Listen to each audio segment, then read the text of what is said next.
Magandang araw mga bata. Ako nga pala si Teacher Clara Mary Joy Casil.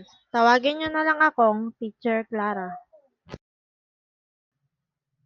Ang ating tatalakayin sa araw na ito ay layunin sa pagtuturo, gawain na dapat ituro, simula sa pagtuturo at pagpaplano ng aralin.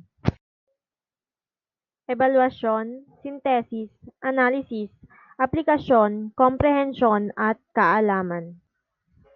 Ebaluasyon.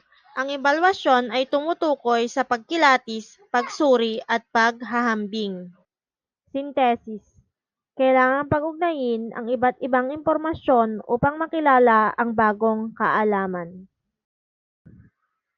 Analysis. Pag-unawa sa mga ugnayan ng mga bahagi ng impormasyong natutukan upang makita ang kabuuan.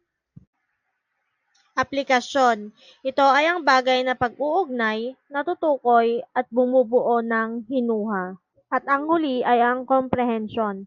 Binibigyang diin ang pag-unawa sa kahulugan ng impormasyong natutunan at pag-ugnayin nito sa mga dating impormasyon. Kaalaman. Tumutukoy sa simpleng paggunita sa mga natutunang impormasyon. Maraming salamat sa panonood!